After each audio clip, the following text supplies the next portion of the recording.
Hello, imagine you're writing an annual report. It's your job to put together that shareholders document that'll be presented at the annual general meeting.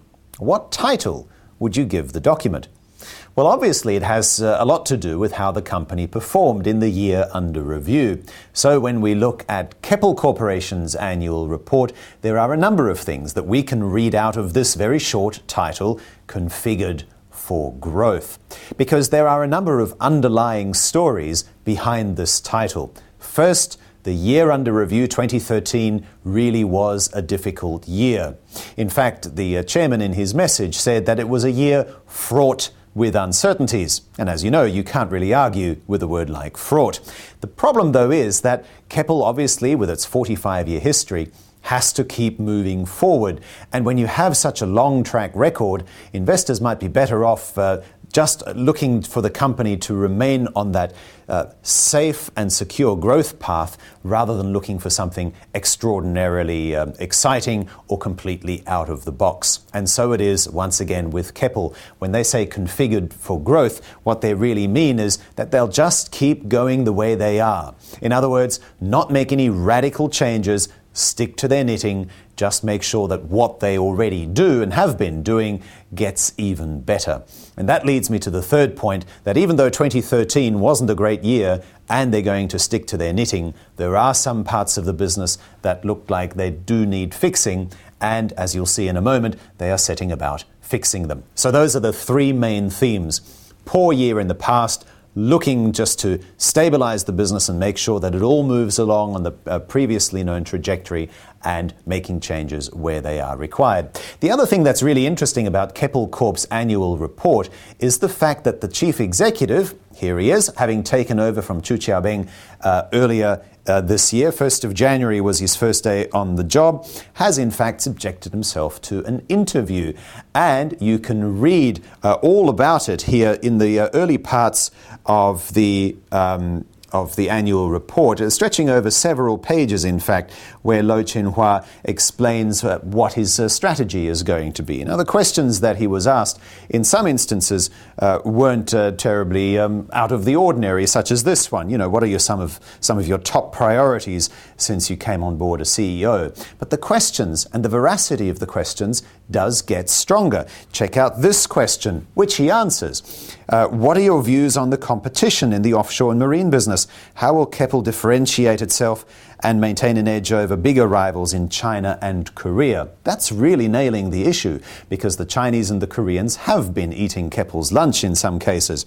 There's also this particular question, also answered, in which Mr. Lo points out or responds to this question about whether the operating conditions in Mexico will be as difficult in Brazil. So, no mincing of words. Brazil has been tough for them in the past. One of the easier questions Mr. Lo had to answer was, what is the future of the infrastructure business? And his answer was remarkably candid and ought to be applauded.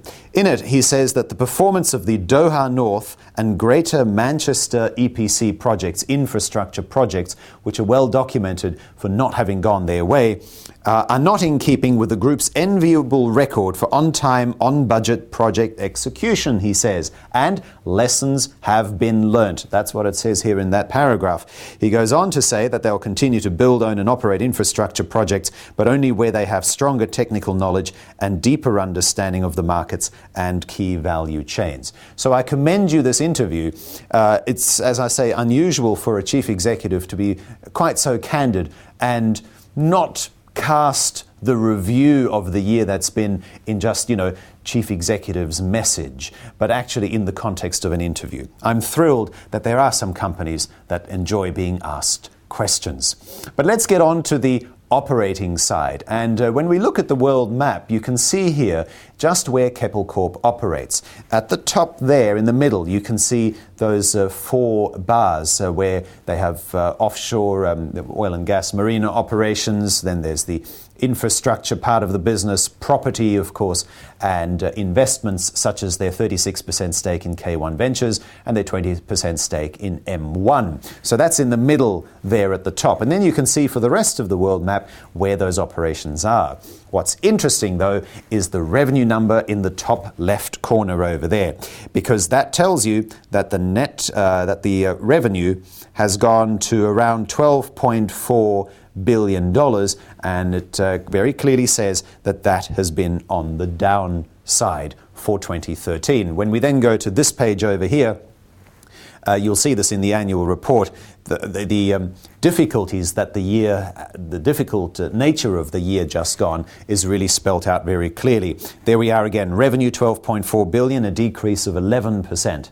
A fall of 11% on last year, partly because they had lower contribution from some of their property businesses, but also because certain revenue has been recognized from certain offshore and marine jobs. Then you can see the revenue broken out in this bar chart, which shows you how 2013 performed. They're in gold, certainly behind last year's and almost touching the 2009 number there. Then we turn our attention to profit, and this is an interesting one because profitability you can measure in so many different ways. There's operating profit, EBIT, EBITDA, net profit, and all sorts of numbers. But this is the number that they've chosen, which is in fact arguably the worst number that they have chosen. Kudos to them for not dressing this up. It is a $1.4 billion revenue, profit number, net profit number, a decrease of 26% over the year before. Once again, the bar chart shows you that they are now at levels in terms of profitability last seen before 2011. And further on, this is why I say the profit number they chose was probably the worst one they could have chosen, because when you then look at this page over here, which shows you the discussion of and summary of the finances, you can see that the attributable profit after revaluation, major impairment and divestments was down 17% at $1.8 billion. So rather than choose this nicer looking number, they chose, they gave it to you candidly. So good on them for doing that. Moving along, some of the other percentages, and you'll see we have a lot of declines here. Return on equity at 14.9%, that's down almost 8%. When we then look at economic value added at $940 million, just short of, a decrease of 32%. We then had the earnings per share, a decrease of 27% at 78.2 cents. And then we look at the distribution per share, down by 1/3 at 49.5 cents. There's a dividend, obviously, a final dividend being declared, but they've also decided, you might have seen the announcement that the units in Keppel REIT are going to be distributed, 8 units of Keppel REIT for every 100 Keppel Corp shares held. Let's look at the cash flow number. This is going back in this document a bit. It's a 229-page document, so there's a lot to trawl through. This particular number here shows operating cash flow down 38%, but free cash flow by certain measures was actually up by 3%. And the numbers do get better from there. The net asset value per share was up by 4% at $5.37. So no matter what the share price is currently worth, the value of that share is $5.37, as at the time that I'm standing here talking to you. And I guess another positive is a fall in gearing. In other words, the amount of debt to equity ratio, and it's now at 0.11 times, down from 0.23 times. So that's the overview, once again, that the operations have had a difficult time, and you saw that borne out in the numbers. But what about the individual divisions? And for that, we turn to this particular page, which shows you the 3 divisions. We're going to zoom into each of them as we move forward. Against the climate of uncertainty, Keppel says they performed creditably. That's a word they use repeatedly in the annual report. Offshore and marine, which is still their biggest part of the business. In the middle there, that text part shows you actually what the outlook is. And that's another feature of Keppel Corp. In many annual reports, we don't actually get to see many forward-looking statements. Here, although they didn't give numbers and quantify their outlook, at least they told us what was going on. Sharpen execution and grow technology expertise and maintain their near-market, near-customer strategy. That's what's being talked about in this particular segment. And incidentally, when you go further back into the annual report and you look at the offshore and marine part of the business, you'll get to this page, and this is what the company had to say. Amid stiff competition, the company continued to win the confidence of drillers and operators, and their order book for 2013, at the end at least, 14.2 billion with deliveries and revenue visibility at least stretching till 2019. So they secured orders of 7 billion during the course of the year. Order book at 14 billion kind of secures the revenue for the next 5 years or so. Then we turn our attention to infrastructure, that troubled part of the business, and you can see there, it might not be clearly visible from where you're seeing, but when you read the annual report, you'll see it, that profitability was actually on the left side of that axis. In other words, they actually made a loss on the infrastructure side of the business, where once again they're looking at instituting some improvements. And this is again further talked about later on other pages in the annual report. Here it is.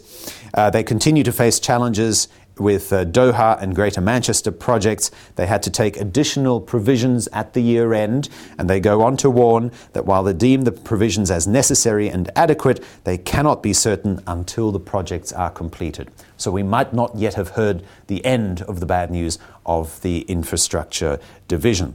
Look out for that. This is on page 10 in particular, where, as I mentioned, they're looking to focus more on their knitting and making sure that they're in projects which they have the expertise to do. Right, on to the property part of the business. In this particular case, they're talking in particular about how, and you can see that again on the gold bar charts. We're way off the record revenue and profit numbers that we had in prior years, but certainly not as bad as the infrastructure division. And investments, again, the gold bars there are much further towards the left-hand side. K1 Ventures, Chris Energy, and M1 being their major investments. You can read all about it there. On this next page, you can see where most of their revenue comes from. This has two circular charts. The first one is revenue by segments. Now, keep your eye in particular on infrastructure. So while offshore and marine still makes up less than 60% of the revenue, infrastructure is that dark grey bar. And as we now change the graphic, what you'll see is that the grey bar disappears altogether. In other words, even though in terms of revenue, infrastructure generates a substantial proportion, they're actually not contributing to profit at all. In fact, they detracted from profit to the tune of around 1%. Offshore and marine, 66%. So $2 in every $3 they earn as profit is from the offshore and marine business. Right, let's move along then towards any further outlook statements. And as I said, it's very hard to find quantifiable numbers in annual reports. This is about as close as we get to a very sober and candid assessment of the future. The group will build on its core strengths and continue to focus on execution excellence, timely delivery, and technology innovation amid a challenging environment. I don't think you could sum it up any better than this. Now, I do also want to mention one or two other points. Let's focus just lastly on debt in particular, because that's obviously also always important. On this page here, you will see this particular bar chart. Let's break it out. You can see that they do have a bit of a spike in debt due in 1 to 2 years from now, but most of the debt, the bottom bar there, shows that the debt is actually due only in 5 years from now or longer. So now you're briefed for the annual general meeting. It's happening at the Stamford Ballroom at the Raffles City Convention Centre, 17th of April at 3 p.m. Make sure that you read the annual report before you go along. And obviously, as a shareholder, it's your opportunity to go and talk to management, ask them questions and make comments. Make sure you take up that opportunity.